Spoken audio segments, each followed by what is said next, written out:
Sir இப்ப காபந்து கேர்டேக்கரா நீங்க தொடருங்கன்னு ரெசிக்னேஷனை ஏத்துட்டு சொன்னவர் நேற்று சட்டமன்றத்தை கலைத்து உத்தரவிட்டிருக்கிறார். அப்படி பார்த்தா டெக்னிக்கலி இப்ப முதலமைச்சர் மட்டும் கேர்டேக்கரா முன்னாள் முதல்வர் அப்படின்னு ஸ்டாலின் அவர்கள் தொடர்றாரா, இல்ல இப்ப கவர்னர் ஆட்சி இருக்கிறதா? நம்ம எப்படி புரிஞ்சுக்கிறது சார்? இல்ல, கவர்னர் ஆட்சி கிடையாதுங்க. எப்போது ஒரு சட்டமன்ற உறுப்பினர் தோற்கடிக்கப்பட்டு வேறொருவர் வின்னிங் சர்டிபிகேட் வாங்குறாரோ அப்பவே அவர் தான் எம்எல்ஏ. ஏன்னா எலெக்ஷன் கமிஷன் தான் அதை நமக்கு டிசைட் பண்ணுது. எலெக்ஷன் கமிஷன் வெப்சைட்ல ஏத்தியாச்சு யாரு ஜெயிச்சாங்கன்னு சொல்லி வின்னிங் சர்டிபிகேட் இஷ்யூ பண்ணியாச்சு. அப்போ பழைய சட்டமன்றம் தானே கலைஞ்சிரும். அபிஷியலா அவர் கவர்னர் சொல்லியிருக்காரு, அவ்வளவுதான். கேர்டேக்கர் சீஃப் மினிஸ்டரும் கவுன்சில் ஆஃப் மினிஸ்டர்ஸும் அப்படியே தான் இருக்கு. ஆனா அவங்க எந்த முடிவும் எடுக்க முடியாது. நான் சொல்றேன், இதே +2 ரிசல்ட்டை இத்தனாம் தேதி போடலாம் அப்படின்னு மு.க. ஸ்டாலின் அவர்களோ அல்லது அவருடைய கல்வித்துறை அமைச்சரோ, அன்றைக்கு இருந்த கல்வித்துறை அமைச்சரோ இன்றைக்கு சொல்ல முடியாதுல்ல. சோ அவர் நாம்கே வாஸ்தே இருக்கிறது, அவ்வளவுதான். நேஷனல் மீடியாஸ் தமிழ்நாடு அரசியல் எப்படிதான் சார் புரிஞ்சிருக்கிறாங்க? திமுக அதிமுக கூட்டணி இவங்க இத்தனை ஆஃபர்ஸ் வச்சிருக்கிறாங்க, கவுண்ட் டவுன் போயிடுச்சு, பிஜு பட்நாயக் செய்ய முடியாததை விஜய் செய்கிறார் அப்படின்னு கொடுத்துக்கிட்டு இருக்கிறாங்க. இதுல என்ன சிக்கல்னா, அதிமுக ஒரு ஃபேக்ஷன் பாண்டிச்சேரிக்கு போனதுனால ஏதோ நடக்குதுன்னு போயிட்டு இருக்கு.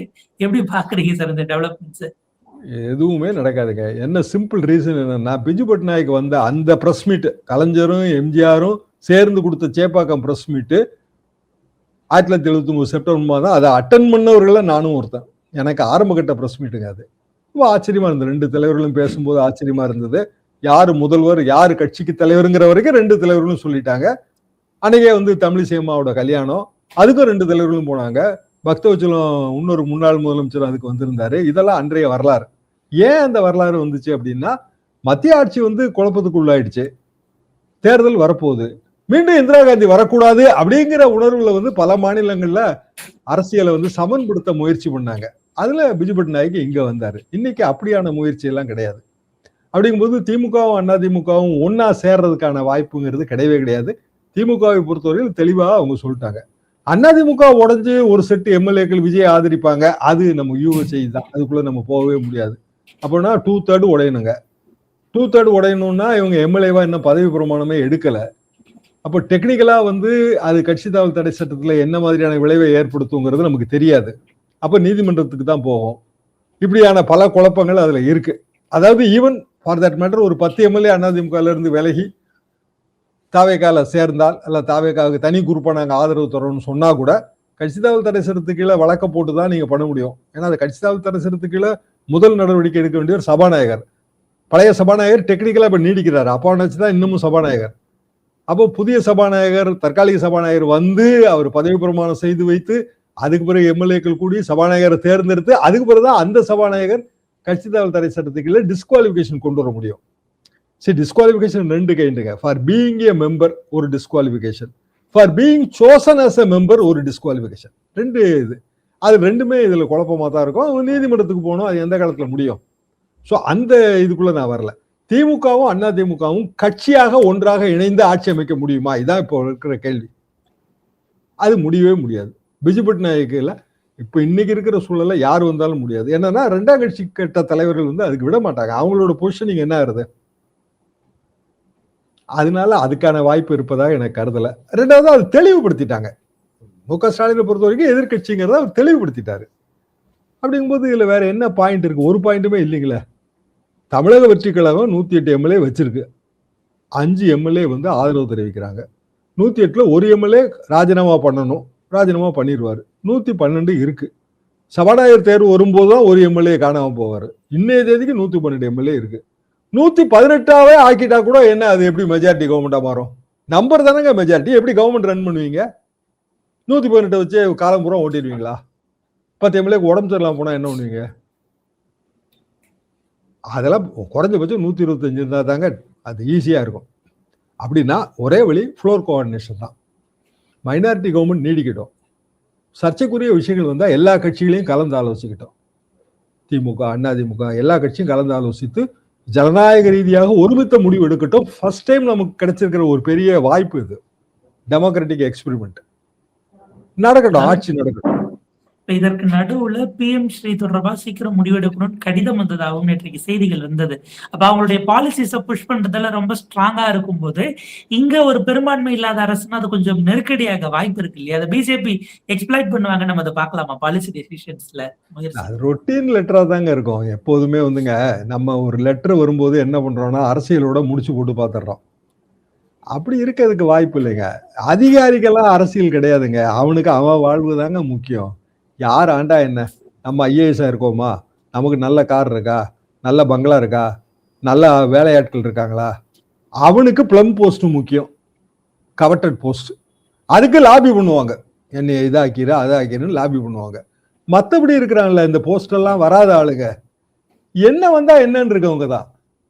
எஜுகேஷன் டிபார்ட்மெண்ட், யூனியன் எஜுகேஷன் டிபார்ட்மெண்ட்ல இருக்கிற ஒரு இடைநிலை அதிகாரிக்கு பிஎம் ஸ்ரீ வந்தா என்ன வரட்டா என்ன? ஒண்ணும் கிடையாதுங்க. ரொட்டீனா லெட்டர் போடுறதுதான். நமக்கு என்ன ஆகுது அப்படின்னா, லெட்டர் வந்தோடனே அதை முடிச்சு போட்டு பாக்குறோம். அதுக்கும் இதுக்கும் சம்பந்தம் இல்லை. லெட்டர் வந்தா புது கவர்மெண்ட் ஏதோ ஒரு முடிவு எடுக்குங்க. மக்களுக்கு ஆதரவான முடிவா இருக்கலாம், இல்லைன்னா மக்களுக்கு ஆதரவு இல்லாத முடிவா இருக்கலாம். அப்போ சட்டமன்றத்துக்குள்ள வரும்போது அது பற்றிய வாத பிரதிவாதங்கள் வரும். மக்களுக்கு அது உண்மை தெரியும். சரி, இன்னைக்கு எத்தனை லாங்குவேஜ் படிச்சா என்னன்னு ஒரு குரூப் இருக்கு. ஏன் ஹிந்தி வரக்கூடாதுன்னு நாங்க சொன்னோம் அப்படிங்கறத புரிய வைக்க வேண்டியது இருக்கு. திருப்பி ஒரு தடவை 65 சொன்னதுங்க இது. இன்னைக்கு தேதிக்கு 60 வருஷம் ஆகி போச்சு. எத்தனை ஜெனரேஷன் தாண்டி வந்துருச்சு. நமக்கு இப்ப இருக்கிற ஜெனரேஷனே புரிஞ்சுக்க முடியாது. அது பாட்டு நாங்க படிச்சுட்டு போறோம், உங்களுக்கு என்ன வந்திருக்குன்னு தானே அவங்க சொல்லுவாங்க.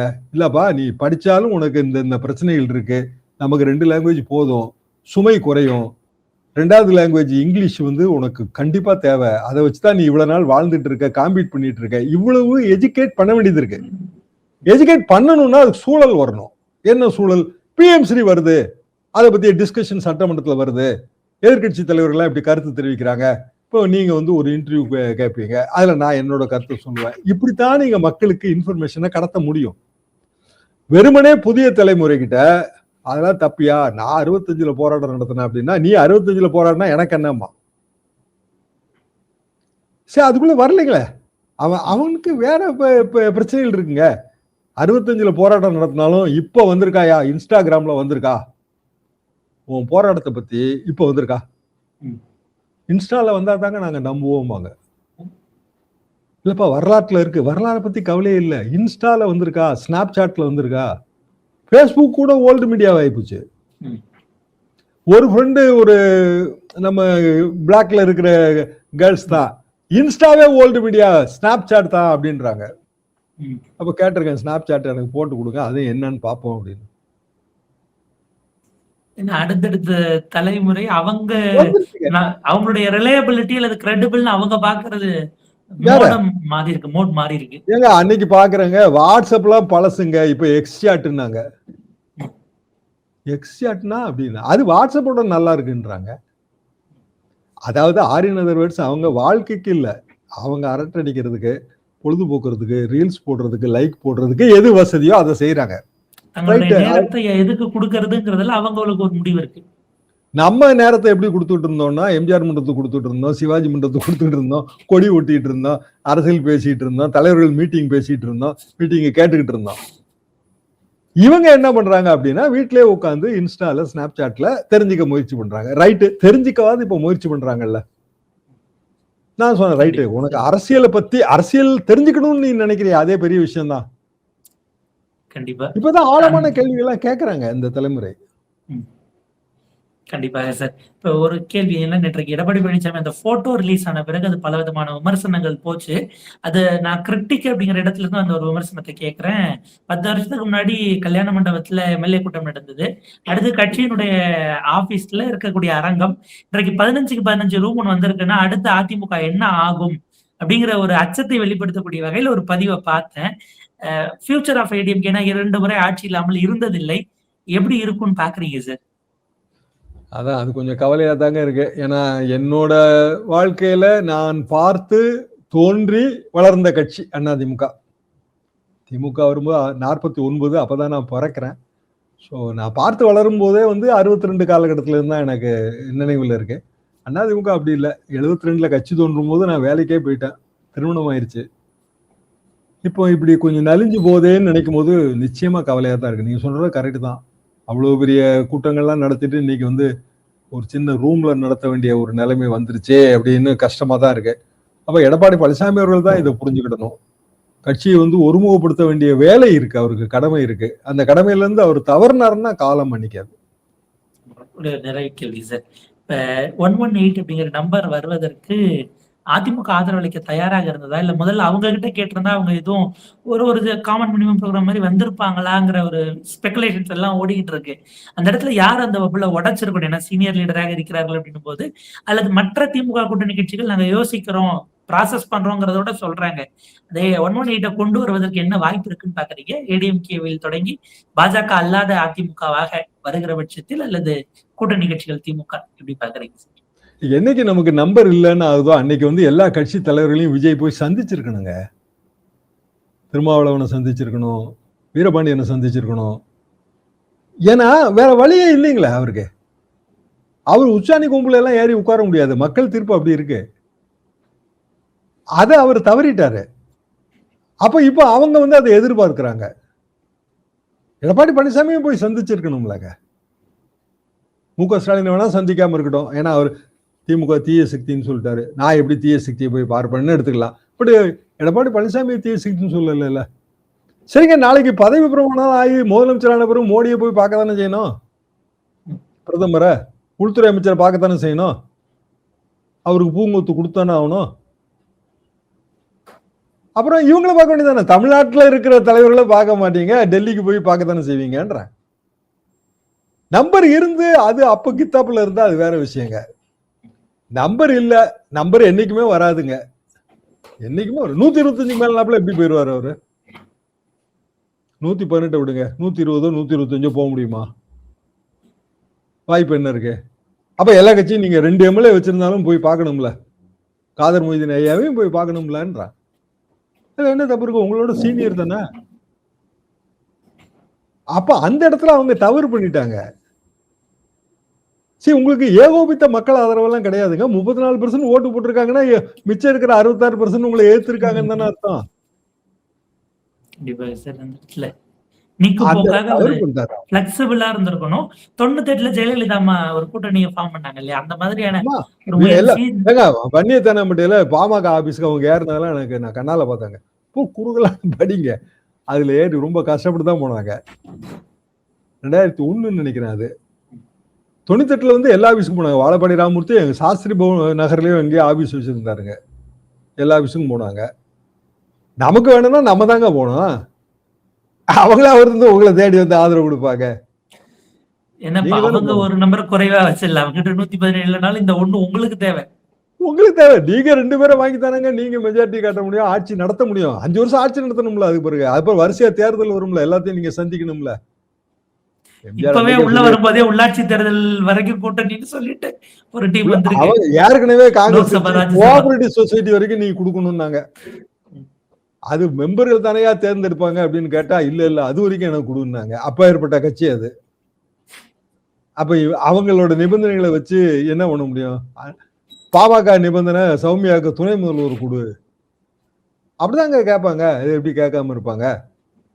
உங்களால கொடுக்க முடியாது. கொடுத்தா ரொம்ப கஷ்டப்படுவீங்க. பதவி வரும்போது பணிவு வர வேண்டும். இவ்வளவுதான் பாடம். ஆளுநர் அந்த மாதிரி சேட்டை செய்யும் போது துணிவும் வர வேண்டும் என்பதாக. கண்டிப்பாக துணிவும் வர வேண்டும். பணிவு துணிவு இல்லாமல்லாம் இங்க பாலிடிக்ஸ்ல வண்டி ஓட்ட முடியாது. மிக நிச்சயமாக சார். ஒரு விரிவான உரையாடல். எல்லாமும் தாண்டி மக்களுடைய மேண்டேட், அதை தாண்டி கான்ஸ்டிடியூஷன், உங்களுக்கு இவ்வளவு ரூலிங்ஸ் இருக்கும்போது கவர்னர் எந்த சிக்கலும் இல்லாமல் அழைக்க வேண்டும். ஃப்ளோருக்குள்ள ஒரு ப்ரூவ் பண்றது அதற்கான விஷயங்கள் என்னவோ பை ரூல் ஆஃப் லா போவது அப்படிங்கிறதா சரியானதாக இருக்கும். கவர்னருக்கு அந்த இடத்துல எந்த சேட்டைக்கும் இடமில்லை அப்படிங்கிறது தான் எல்லோருடைய குரலாகவும் இருக்கிறது.